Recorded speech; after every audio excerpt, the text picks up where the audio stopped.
Cockroach Janata party எப்படா விஜய் ஜன்தன் மந்தருக்கு வருவார்னு wait பண்ணிருக்காங்க. ஐயோ, நீங்க நான் காக்ரோச் ஜனதா பார்ட்டின்னு சொல்லி சும்மா போட்டு பாருங்க. கிட்டத்தட்ட விஜய் அவர்கள் கர்நாடகா போன வீடியோ, இங்க எங்கேயாவது தமிழ்நாட்டை சுத்துற வீடியோ அதெல்லாம் எடுத்து போட்டுட்டு டெல்லிக்கு வந்துட்டு இருக்காரு விஜய்னு போட்டுட்டு இருக்காங்க. தளபதி விஜய் விஜய் தளபதியா? விஜய் தளபதி கம்மிங்னு போடுறாங்க வீடியோ. அப்ப காக்ரோச் ஜனதா பார்ட்டியே விஜய் என்ற தலைவனை சந்திக்க காத்திருக்கிறது.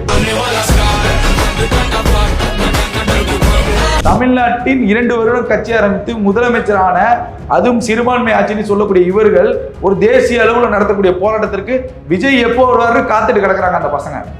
உங்களுக்கு புரியுதா? மாற்றத்திற்கான அரசியலை நோக்கி தாவேக நகருது. தாவேக தேசிய அரசியலுக்கான நகர்வை நோக்கி நகர்ந்துட்டு இருக்காங்க. இதுல என்ன உதயகுமாருக்கு குத்துதே கொடைதுன்னு என்ன சொல்ற? அது அவங்களுடைய திறமை, அவங்க நகர்றாங்க. இவங்களுக்கு என்னன்னா பாஜகவோட இப்போ உறவு சுமூகமாக போய் கொண்டிருக்கிறது.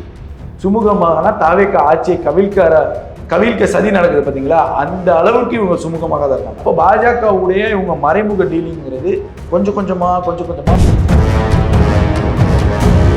இந்த நகர்வை எப்படி எடுத்துக்கலாமா? இப்போ வந்து இவங்க சொல்ற தொகுதி மறுசீரமைப்பு திட்டத்துக்கு வந்துட்டு நாங்க எதிர்க்கலைன்னு இப்போ சொல்லி ஆரம்பிக்கிறாங்க. எதிர்க்கலைன்னு எங்கேயுமே சொல்ல, எதிர்க்கலைன்னு இந்த நொடி வரைக்கும் சொல்ல. 2 நாளா வந்து நேஷனல் மீடியால டிஎம்கே அலையன்ஸ் பிஜேபின்னு வருது. அப்ப பாஜகவோட பி டீம்னு விஜய் முத்திரை குத்துறீங்க, தாவேக்காவை முத்திரை குத்துறீங்களே, நீங்க பாஜகவோட பி டீம் வெளியே வர போகுது. அதாவது இவங்கள கொடூரமான ஒரு புத்தி கிறிஸ்து. உங்க சேனல் மூலமா இந்த விஷயத்த நான் சொல்றேன். நானும் ஒரு இஸ்லாமியன் தான்.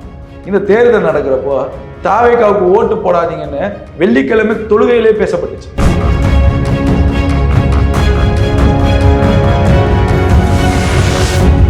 இது போன்ற வீடியோக்களை தொடர்ந்து பார்ப்பதற்கு தமிழ்நாடு டைம்ஸை சப்ஸ்கிரைப் பண்ணிக்கோங்க. எங்களுடைய சமூக வலைதள பக்கங்களான ஃபேஸ்புக், இன்ஸ்டாகிராம், எக்ஸ் பக்கங்களை ஃபாலோ பண்ணிக்கோங்க. உலகெங்கும் வாழும் தமிழ் நெஞ்சங்களுக்கு கிறிஸ்டியின் அன்பு வணக்கம். நம்மோடு பத்திரிகையாளர் யாசர் அணிஞ்சிருக்காரு. வணக்கம் பிரதர். வணக்கம் கிறிஸ்டி.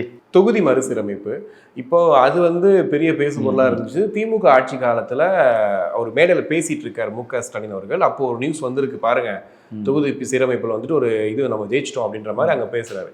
இப்போ என்னன்னா டிகேஎஸ் திலகவன் ஒரு பேட்டி தராரு. நாங்க என்னைக்குமே எதிர்த்தது இல்லையே, நாங்க என்னைக்கு எதிர்த்திருக்கோம். ஒரு கோமா ஸ்டேஜ்ல இருந்திருப்பாரு நினைக்கிறேன். இல்ல பேப்பர்லாம் எரிச்சாங்க. இல்ல அதான் கோமா ஸ்டேஜ்ல இருப்பாரு. முதல்ல ஒரு பேப்பர் எரிக்கிறாருன்னா வாட்ஸ்அப் ஸ்டேட்டஸ்ல இருந்து தெரிக்க விட்டுருந்தீங்க. இந்தியாவுடைய தலைவர் ஸ்டாலின் ஹேஷ்டாக் போட்டு ஓட்டுனது நீங்க தாங்க. திமுக ஒண்ணு இல்ல, டிகேஎஸ் டிஎம்கே ஐடி விங் பேஜ்ல அவர் எரிச்ச டேட்டா கூகுள்ல போட்டீங்கன்னா வரும்.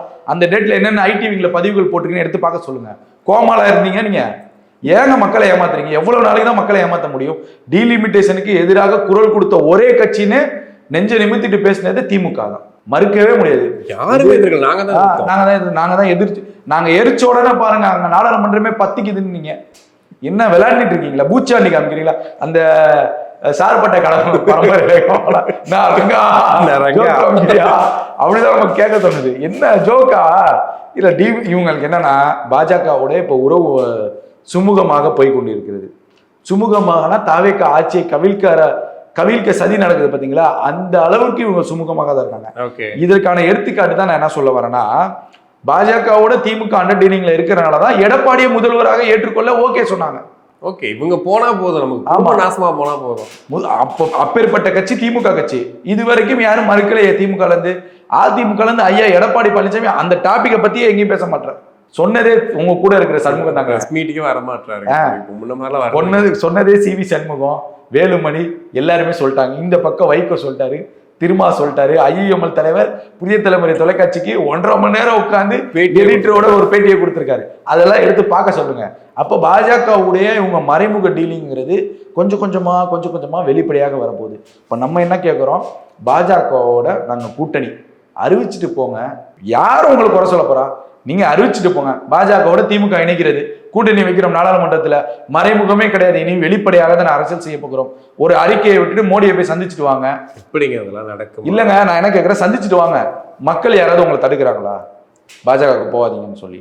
நீங்க சந்திச்சுட்டு தேர்தலை சந்திங்க, மக்கள் உங்களுக்கு பாடம் கொடுக்கும். பாஜக உள்ள வந்துடும், அதுக்காக நீங்க எனக்கு ஓட்டு போடுங்கன்னு சொல்லிட்டு நின்னவங்க திமுக. இப்ப எப்படி அவங்க போய் பாஜக? அது இவங்கள கொடூரமான ஒரு புத்தி கிறிஸ்டி. உங்க சேனல் மூலமா இந்த விஷயத்த நான் சொல்றேன். நானும் ஒரு இஸ்லாமியன் தான். இந்த தேர்தல் நடக்கிறப்போ தாவேக்காவுக்கு ஓட்டு போடாதீங்கன்னு வெள்ளிக்கிழமை தொழுகையிலே பேசப்பட்டுச்சு. உங்க தொழுகையிலேயே? ஆமா.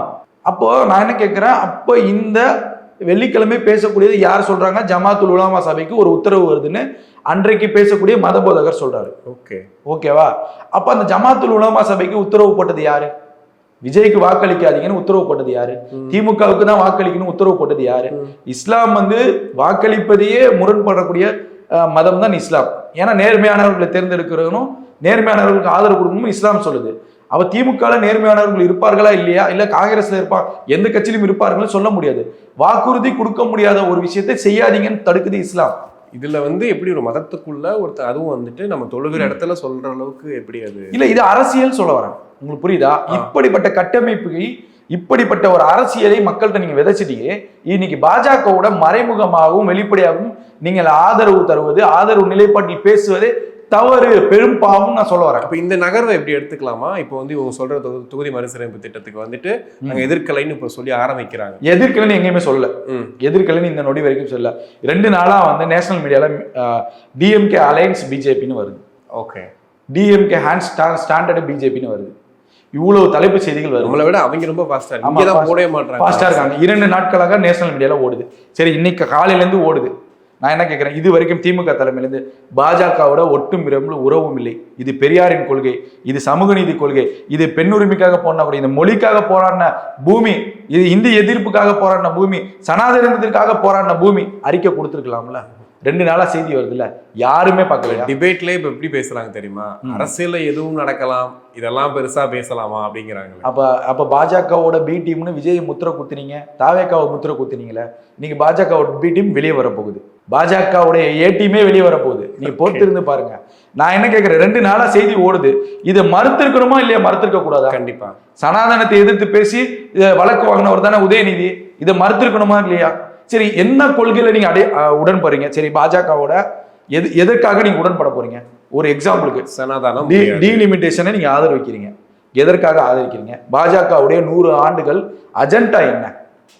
அந்த அஜெண்டாவை எதிர்த்து தானே காங்கிரஸ் இன்றைக்கு படுதோல்வி அடைஞ்சிருக்கு. அந்த காங்கிரஸ்க்கு உறுதுணையாக இருந்தது நீங்க தானே.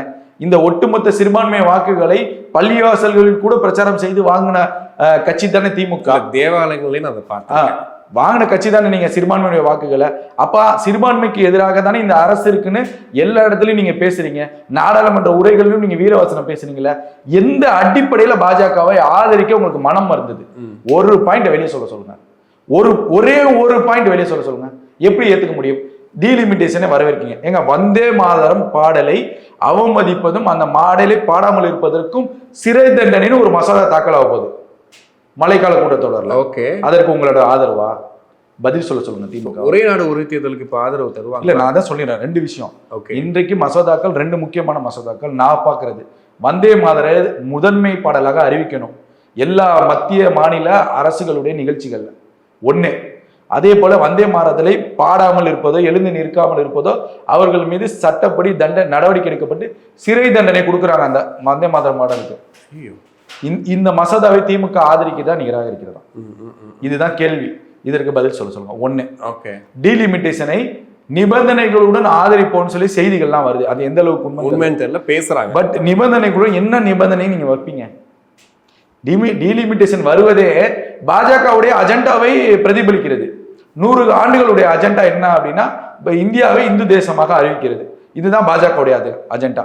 டீலிமிட்டேஷனுங்கிறது பாஜகவுக்கு சாதகமான செயல். இப்ப யூபியில அதிக மக்கள் தொகை இருக்கக்கூடிய மாநிலம், அங்க ஆட்சி செய்யறது பாஜக. ராஜஸ்தான்ல ஆட்சி செய்யறது பாஜக, மகாராஷ்டிரால ஆட்சி செய்யறது பாஜக, ஒடிசால ஆட்சி செய்யறது பாஜக, மேற்கு வங்கத்துல ஆட்சி செய்யறது பாஜக. இப்படி எல்லா மாநிலங்களையும் ஆட்சி செய்யக்கூடிய பாஜக டீலிமிட்டேஷன்ல 850 தொகுதிகள் வந்துச்சு அப்படின்னா யூபி இந்த நான் சொல்ற 6 ஸ்டேட்ல வச்சு ஆட்சி அமைச்சிடலாம். பாஜக ஆட்சி அமைச்சிடலாம். ஓகே, நீங்க டீலிமிட்டேஷனுக்கு ஆதரவு. பாஜக 2029 ஆட்சி அமைக்குது. 850 கொண்டு வராங்க. ஒரே நாடு ஒரே தேர்தல் கொண்டு வராங்க, ஆட்சி அமைக்குது. பாஜகவை எந்த கோணத்தில் எதிர்த்தீங்க? பாஜகவை மதவாத சக்தின்னு எதிர்த்தீங்கல்ல. 2029 ஆட்சி வந்தோம்னா 3 மாசத்துல இந்தியா இந்து நாடாக அறிவிக்கும். திமுகவுடைய நிலைப்பாடு என்ன பண்ணுவாங்க? அப்போ தீ குளிச்சிருவீங்களா? கேட்கிறேனா? மொழிக்காக என்ன இத்தனை ஆண்டுகளமா உங்களை ஏமாற்றிய பாஜக கலைஞர் வாஜ்பாயோட கூட்டணி வைக்கும் போது ஐஎம்எல்லுடைய ஆதரவோட தான் நீங்க ஆட்சியை நடத்துறீங்க. அப்படிப்பட்ட பாஜக அன்றைக்கே உங்களுக்கு ஒன்றும் செய்யலையே, இப்ப எப்படி செய்யணும் நம்பிக்கை உங்களுக்கு? ஏங்க, ஸ்டாலின் அவர்களை விட கலைஞர் அதிகமான டேலண்ட் உள்ளவருங்க. தமிழ்நாட்டின் வளர்ச்சி கலைஞருடைய பங்கு பெரும்பங்கு, அதெல்லாம் மாற்று கருத்துக்களே பாராட்டுறோம். அப்பேற்பட்ட ஒரு தலைவனே ஏமாற்ற கட்சி பாஜக. உங்களெல்லாம் எவ்வளவு உதாசீனப்படுத்திடும் பாஜக, உங்களெல்லாம் எவ்வளவோ ஏமாத்திட்டு போயிடுவாங்க. இல்லைன்னா இன்னும் கன்ஃபார்ம் பண்ணிக்கலையா, இன்னும் கன்ஃபார்மா சொல்லல. பொறுத்திருந்து பாருங்கள், வந்துரும். வெயிட் வாட்ச் பண்ணுவீங்க. இதுக்கு இடையில சீமான ஏங்க நீங்க எப்படி கன்ஃபார்ம் பண்ணலங்கிறீங்க? நாங்க எதிர்கட்சியாக காங்கிரஸோட உட்கார மாட்டோம் நாடாளுமன்றத்துல, திமுக சொல்லுது. அதற்கு பாஜக என்ன பண்ணணும்? நீங்க அரசியல் உடன்படிக்கையின்படி இதுவரைக்கும் நீங்கள் காங்கிரசுடன் தான் கூட்டணியில் இருக்கிறீங்க. ஆமா, இவ காங்கிரஸ் ரத்து பண்ணிட்டு வந்தாங்கல்ல, ரத்து பண்ணிட்டு புதுசா ஒரு லெட்டர் கொடுத்தாங்க தெரியுமா, தாவேக்காவோட இணைவது. அந்த மாதிரி கூட்டணி முறிவுன்னு ஏன் திமுக எங்கேயுமே கொடுக்கல? எங்கேயுமே ஏன் கொடுக்கல? கொடுக்காத போதே நீங்க கேட்ட உடனே அரேஞ்ச் பண்ணுது பாஜக.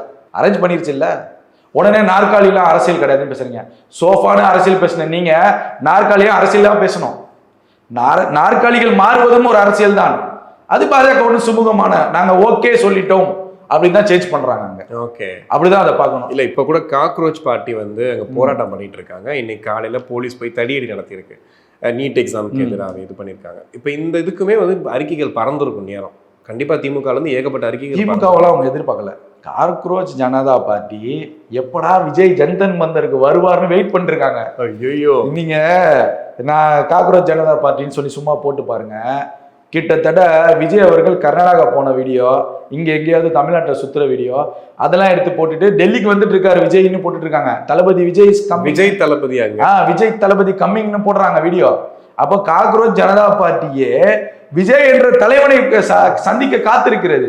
அப்போ திமுகவுடைய தலைவர்கள் நல்ல நேர்மையான தலைவராக இருந்தா இன்று அழைச்சிருக்கணுமா இல்லையா? சரி, நீங்க திமுக அழைக்கலன்னு அப்புறம் டெல்லியில இருக்கக்கூடிய காங்கிரஸ் தலைவர் ராகுல் காந்தியை கூட அழைக்கலையே. புரியுதா உங்களுக்கு? தமிழ்நாட்டின் 2 வருடம் கட்சி ஆரம்பித்து முதலமைச்சரான, அதுவும் சிறுபான்மை ஆட்சின்னு சொல்லக்கூடிய இவர்கள் ஒரு தேசிய அளவுல நடத்தக்கூடிய போராட்டத்திற்கு விஜய் எப்போ வருவாரு காத்துட்டு கிடக்குறாங்க அந்த பசங்க. உங்களுக்கு புரியுதா? மாற்றத்திற்கான அரசியலை நோக்கி தாவேக நகருது. தாவேக தேசிய அரசியலுக்கான நகர்வை நோக்கி நகர்ந்துட்டு இருக்காங்க. இதுல என்ன உதயகுமாருக்கு குத்துதே கொடைதுன்னு என்ன சொல்ல, அது அவங்களுடைய திறமை, அவங்க நகர்றாங்க. நீங்க தமிழ்நாட்டுக்குள்ளேயே கிடக்குறீங்க, தமிழ்நாட்டிலே கிடங்க. இல்ல இப்ப நிறைவா சீமான் அவர்கள் இப்போ ரீசெண்டாக நினைவேந்தல் கூட்டத்தில் பேசினது பார்த்துருப்பீங்க. அவருமே கிட்டத்தட்ட திமுக பொது வேட்பாளர் அம்பாசமுத்திரம் அந்த ரேஞ்சில் தான். ஏன்னா கண்டிப்பாக சட்டமன்றத்தில் போயே ஆகணும்னு அப்பா சொல்லிட்டாரு. நம்ம போயிடலாம், யார் வேணா போகலாம், இல்லை அனுமதி சீட்டு வாங்கிட்டு நம்ம போக முடியாது. இல்லைங்க, அவர் எம்எல்ஏவா போறேன், எம்எல்ஏவா 50 பேரோட போகணும்னு ஆசைப்பட்டாரா. பட் போக 50 பேர்லாம் அனுப்ப மாட்டாங்க. அதனால ஒரு ஆளாவும் நான் போயிடுவேன் அப்படின்னு சொல்றதா இருக்கட்டும். இன்னைக்கு சாட்டை துரைமுருகன் வந்துட்டு தமிழக வெற்றி கழக தலைவர் விஜய் அவர்களை பற்றி பேசின வீடியோன்னு சொல்லிட்டு அவர் வந்து முதலமைச்சரோட போடல, இப்படி போட்டு தான் சாட்டை வீடியோ போடுறாரு. அப்போ முழுக்க முழுக்க இவங்க திமுக பக்கம் சாயறதுக்கான வாய்ப்புகள் வந்துடுச்சா? நீங்க சொல்லக்கூடிய அந்த யூடியூபருடைய நிகழ்ச்சியே திமுக சார்பு ஊடகங்கள்ல வெளியாகுது. அப்படிங்கிறப்ப நம்ம என்னத்த கருத்து சொல்ல முடியும்? சரி, நீங்க பொது வேட்பாளராக என்ன கொள்கையின் அடிப்படையில திமுக அதிமுக உங்களை ஆதரிக்குது, நீங்க அதை சீமான் விளக்குவாரா? சண்டாளன் கருணாநிதி சொன்னதே நீங்க தான். திருட்டு ரயில ஓடி வந்த கருணாநிதி சொன்னதே சீமான் தான். ஒரு பக்கம் கதையே சொல்லுவார், இந்த பக்கம் ஊழல்வாதி ஜெயலலிதான்னு சொன்னதே நீங்க தான், சீமான் தான் சொன்னாரு.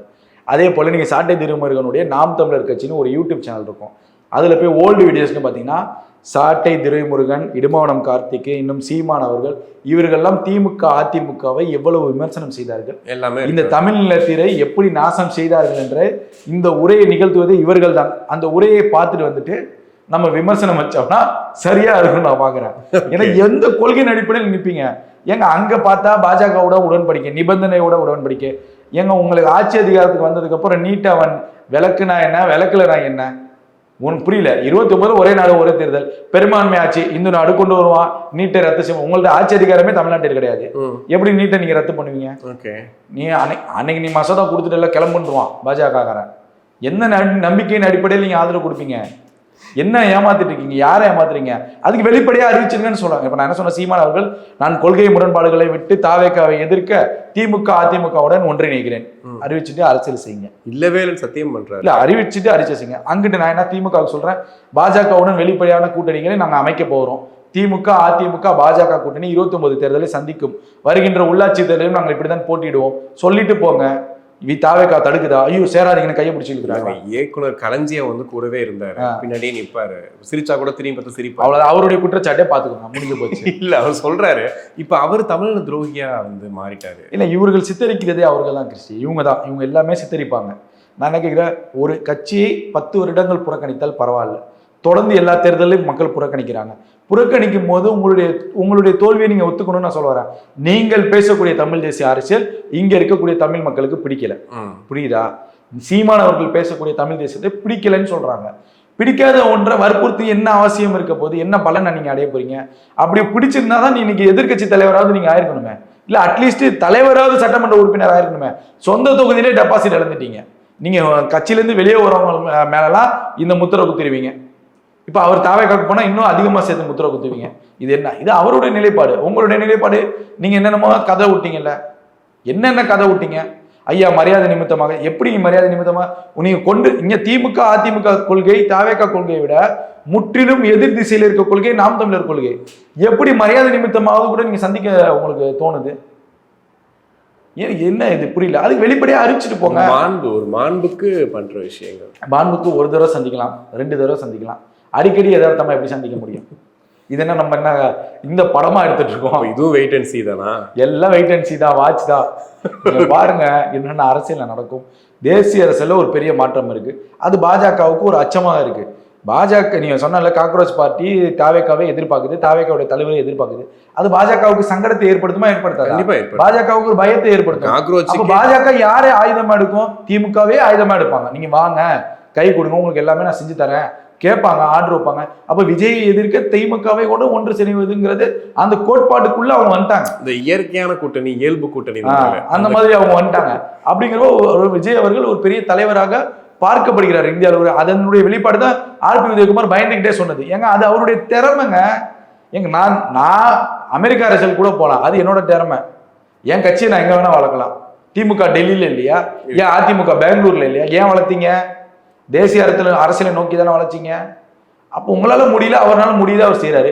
இதுல என்னங்க, இதுலயுமே குறையா என்ன பண்ண முடியும்? ஓகே, கண்டிப்பா நிறைய நிகழ்வுகளை பேசணும். ஸோ கமெண்ட்ஸ்ல நம்மளை பத்தி நிறைய பேர் போடுறாங்க. ஸோ நல்லபடியா கமெண்ட்ஸ்ல இன்னும் வந்து என்னென்ன பேசணும், ஆதரவு கொடுங்க, நிறைய ஆதரவு கொடுங்க. ஆமா, நிறைய பேசுவோம் நம்ம. கண்டிப்பா. நன்றி கிறிஸ்டின்.